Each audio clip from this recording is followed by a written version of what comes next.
Assalamualaikum warahmatullahi wabarakatuh. Selamat datang di channel kami Anas Sabit, yang selalu menyajikan kisah inspiratif tokoh-tokoh hebat di Indonesia khususnya. Hari ini, kita akan membahas kisah nyata, seorang pemuda yang miskin harta, tapi kaya akan jasa. Ia yang sekarang menjadi panutan di suatu tempat berkat doa dari sang gurunya.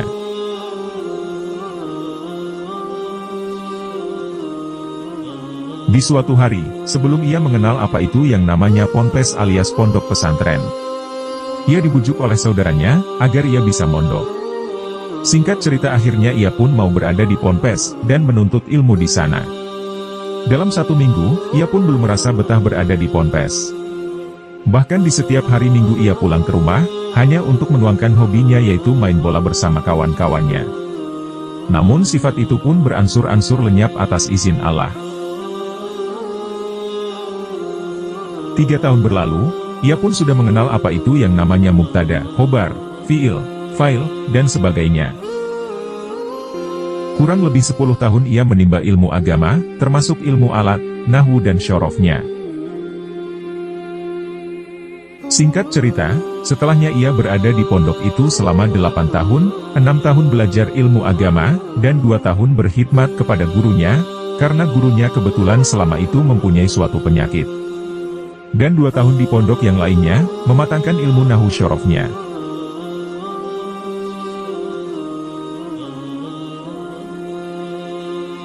Di suatu hari, pemuda itu pun dipanggil oleh gurunya. Seketika pemuda itu pun menemui gurunya, dan sambil berkata, "Ya guru, ada kebutuhan apakah guru memanggilku?"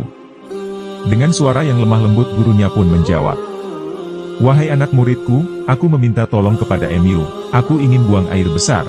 Apakah engkau mau mengurusiku, karena istriku sedang keluar rumah?" Pemuda itu pun menyanggupinya dengan jawaban yang lemah lembut. Setelahnya selesai melakukan tugasnya, gurunya pun terharu dan mengeluarkan air mata. Sang guru pun berterima kasih, dan mendoakan semoga muridnya itu menjadi anak yang berguna untuk orang lain dengan ilmunya. Singkat cerita, setelah ia keluar dari ponpes itu, pemuda itu pun menikah.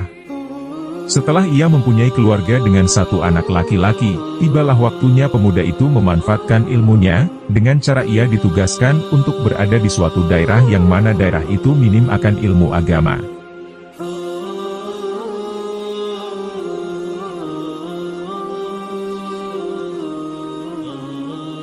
Tiga tahun berlalu, pemuda itu pun masih memanfaatkan ilmunya dengan cara mengajarkan ilmu Al-Quran dan agama kepada anak-anak hingga dewasa.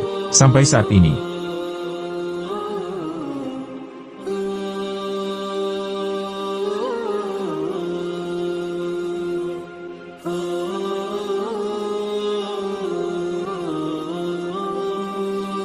Hikmah dari kisah ini adalah, janganlah sungkan menolong seseorang, apalagi orang yang meminta tolong itu adalah guru kita. Dan yakinlah bahwa doanya seorang guru pasti diijabah atau dikabul. Dan janganlah patah semangat dalam menuntut ilmu.